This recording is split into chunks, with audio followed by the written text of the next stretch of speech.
మెదక్ జిల్లా చేగుంట మండల కేంద్రంలో యూరియా కోసం బార్లు తీరిన రైతులు. ఓవైపు ప్రభుత్వం రైతులకు యూరియా కొరత లేదని, రైతులకు సరిపడే యూరియా ఉందని అంటున్నా మరి ఇక్కడ మాత్రం ఈ పరిస్థితి ఏందని నిలదీస్తున్న రైతులు. రెడ్డి ఒకసారి నీ మార్పేదో చూసుకోడా. ఢిల్లీకి మూటలు మోసడు, ఏదైనా మీటింగ్ పెడితే కేసీఆర్ తిట్టుడు, కేటీఆర్ తిట్టుడు, హరీష్ రావు తిట్టు బంద్ చేసుకొని రైతుల పరిస్థితి ఒక్కసారి నీ కళ్ళు తెరిచి చూడు. మెదక్ జిల్లా చేగుంట హెడ్ క్వార్టర్లో ఆగ్రోజ్ దగ్గర జరుగుతున్న పరిణామం. పొద్దున దాదాపు 9:30-10 గంటల నుంచి ఇంతమంది ఒక దాదాపు 500 రైతులు వచ్చి రోడ్డు మీద నిలబడుతుంటే ఒక 2 బస్తాల యూరియా చేతగాని ప్రభుత్వము. ఎందుకంటే 10 సంవత్సరాలు కేసీఆర్ పాలన ఎట్లుండే, నీ 2 సంవత్సరాలు కాలే 20 నెలల పాలన ఎట్లుందో రైతులకు అర్థమైపోయింది ఆల్రెడీ. ఎందుకంటే ఆ ప్రగల్భాలు పలుకుడు శైలం మీద తీర్చడం అది బంద్ చేసుకొని రైతులకు సరిపడే యూరియా సప్లై చేయాలి. ఒకసారి ఈ పొలాలు ఉండాలని చెప్పి కాళేశ్వరం కడితే చిన్న ఒక ఇల్లు కట్టుకుంటే చిన్న ఒక మెట్టు త్రాక్ వస్తుంది. అట్లాంటి ఒక చిన్న పర్యటన చూపించుకుంటా కూలేశ్వరం అనుకుంటా టైంపాస్ చేసి రాజకీయాలు బంద్ చేసి నువ్వు ఢిల్లీకి మూటలు మోసడు. ఈ మంత్రులంతా ఏం చేస్తురే, నీ ఎటువంటి తుమ్మలాగేశ్వరరావు కేసీఆర్ గవర్నమెంట్ మంత్రి క్యాబినెట్ మంత్రి చేసావు కదా, సిగ్గు శరం ఒక వ్యవసాయం మంత్రి నువ్వు. నీకు ఇండియన్ పెట్టుకోవాలన్నా నువ్వు ప్రతి నెల మే నెల రైతులకు ఎంత కావాలి, ఒక రాష్ట్రానికి సంబంధించిన ఫర్టిలైజర్ ఈ కాంప్లెక్స్ ఎంత, యూరియా ఎంత అనేది ఇండియన్ అడితే సెంట్రల్ గవర్నమెంట్. సెంట్రల్ గవర్నమెంట్ మీద మాకు ఇస్తలేని మీ చేతకంతా మీకు ఏముందంటే రాక వచ్చిన మళ్ళీ వచ్చేయలేదు. మంచి కద్దెల పట్లకు ఇస్త్రీ పట్ల పైసలు జమ వేసుకుంటారు తప్ప మీరు రైతులకు ప్రజల కొరగబెట్టేది ఏం లేదు. మీరు ప్రతి మార్చి మేల ఇండియన్ గవర్నమెంట్ అయితే ఏ సెంట్రల్ గవర్నమెంట్ 10 సంవత్సరాలు బీజేపీ సెంట్రల్ ఇక వేరే పార్టీ ఉన్నా కూడా ప్రతిపక్ష పార్టీ అయినా కూడా ఏనాడు కూడా బీజేపీ ప్రభుత్వం తెలంగాణకు మందుల కొరత లేకుండా సప్లై చేసిన ప్రభుత్వం బీజేపీ ప్రభుత్వం. ఇలా మీకు చేత కాకుండా మోడీ మీద ముచ్చుకోవడము, సెంట్రల్ మినిస్టర్ ముచ్చుకోవడం అది కాదు. తెలివి ఉంటే చేతనైతే నీకు దమ్ముంటే రేపు పొద్దున ఓపిటారా కూర్చొని నీకు ఎంత ఇండియన్ ఇచ్చినావు, తెలంగాణకు ఎంత ఫర్టిలైజర్ వచ్చింది, మనకు ఇంకా రాని ఎంత, నువ్వు ఏ నెల ఎంత తీసుకోవాలి ఇండియన్ ఇచ్చినావు, నీకేలా ఎంత వచ్చింది లెక్క తీసుకొచ్చి నువ్వు ప్రజలకు సమాధానం చెప్పాలి. ఎందుకంటే నీ స్టేజ్లో మీకు కూర్చొని మీ మంత్రులు ఇంత తిట్లు కాదు బిడ్డ. రైతుల ఉసురు మంచిగా నీకు.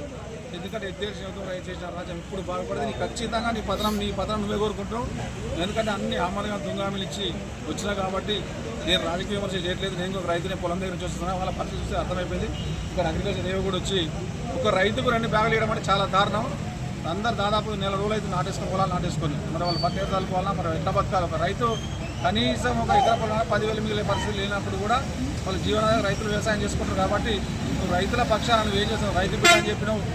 నేను రుణమాఫీ చేస్తాను, భూమి 3 ఫీట్లు ఇంటి తెగిన బిడ్డను కాలి పథకాలు కానీ నీ పథకాలన్నీ ఫెయిల్ అయిపోయినాయి. ఒకసారి చేగుంటకి చూడ నీకు గుణపాఠం ఇక్కడ స్టార్ట్ చేస్తాం.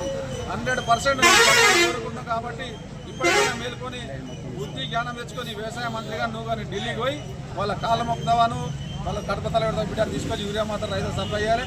లేకపోతే ఎట్టి పరిస్థితి కూడా అడుగు నిలదీస్తాం. రేపు లోకల్ ఎలక్షన్లు కానీ ఇక్కడ కానీ ప్రతి దగ్గర బీఆర్ఎస్ పార్టీ పక్షాన 100% రైతుల పక్షాన ఉంటాం. ఇంకా రైతుల పక్షాన ఉన్నాం. 100% నేను యూరియా సప్లై వదిలిపెట్టే సమస్య మాత్రం లేదు. జాగ్రత్త రేవంత్ రెడ్డి. జై తెలంగాణ. కర్ణంపల్లి మక్కరాపేట ప్రజలము దగ్గర ఇప్పటికి 3 గంటల నుంచి 3-4 గంటల నుంచి నిరీక్షణ చేసుకుంటా లైన్లు కట్టుకుంటా వర్షంలో తడుచుకుంటా చేసిన మంచికి 2 సంతులు కూడా ఇస్తారు. మళ్ళీ వేరే తూప్రాన్ని కానీ ఎటున పోతే మళ్ళీ ఈ మండలికి అంటారు. మాకు ఇప్పుడు అన్ని పంటలు వేసినాము. ఇది రైతుకు యూరియా కలితేనే ఇప్పుడు ఏదైనా పంట దిగుబడికి వస్తుంది. ఇప్పుడు 4 గంటల కూర్చుండి అక్కడ ఉండే అంటున్నారు, లేనంటున్నారు. ఈ లైన్లు కట్టుకుంటూ కూర్చుంటున్నాం. ఇటువంటి పరిస్థితి వస్తే మేము ఏం చేయాలి? మేము ప్రభుత్వానికి ఏమాత్రం కూడా చిత్తశుద్ధి లేదా? మాకు ఇటువంటి పరిస్థితి మాకు ఈ 10-15 నెలల నుంచి కూడా ఇటువంటి సమస్య రాలేదు. ఈ సంవత్సరం ఇప్పుడు కొత్త సమస్య అయితే ఏంది? మాకు యూరియా ఎప్పుడు రాలేదు కొరత. ఈ బాధకు మండలకు దయచేసి ప్రతి మండలానికి ప్రతి షాపులలో యూరియాను మాకు సప్లై చేయమని కానీ ప్రభుత్వానికి ప్రజలకు అధికారులకు మేము మనవించుకుంటున్నాం. మేము మా యొక్క బాధను మా రైతులను ఏమైనా పని చేసుకోవాలన్నా ఇక్కడ వచ్చి మేము లైన్లో నిలబడాలన్నా మేము మా పరిస్థితి ఏం కావాలి? మీరు అందరు అధికారులు మస్తుకుంటారు. మేము మస్తుగా పంపించడం ఇది పంపించినారు. ఈడ పరిస్థితికి మాత్రం దొరకలేదు. ఈడ ఏమి లైన్ చూడండి ఎంత కడుతున్నాము. మా పరిస్థితి లాస్ట్ వస్తే మేము ధర్నా దగ్గర కావాలి. ఇంకా వేరే పరిస్థితి కాదు మాది. మా పరిస్థితి ఈ 80 రోజులు చల్లుకునేటువంటి పరిస్థితి. తర్వాత మాది దిగుబడి రాదు, మాకు రావు. వేసిన పెట్టుబడి కూడా రాదు. మాకు ఈ పరిస్థితి ఉంది. మాకు దయచేసి మాకు ఈ తక్షణమే ఈ యూరియాను కానీ ఏది కొరత లేకుండా చూడమని వేడుకుంటున్నాం.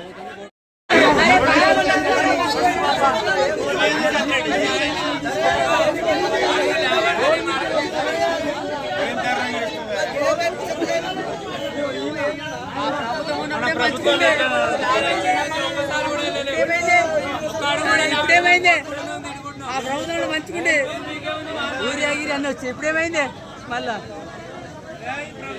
వేస్ట్ కదా ఇస్తే ప్రభుత్వం వేస్ట్ లంగ ప్రభుత్వం వేస్ట్ వేస్ట్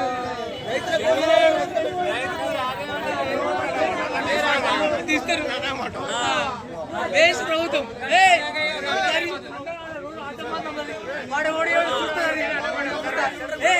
చెడు కూర్చోవాలి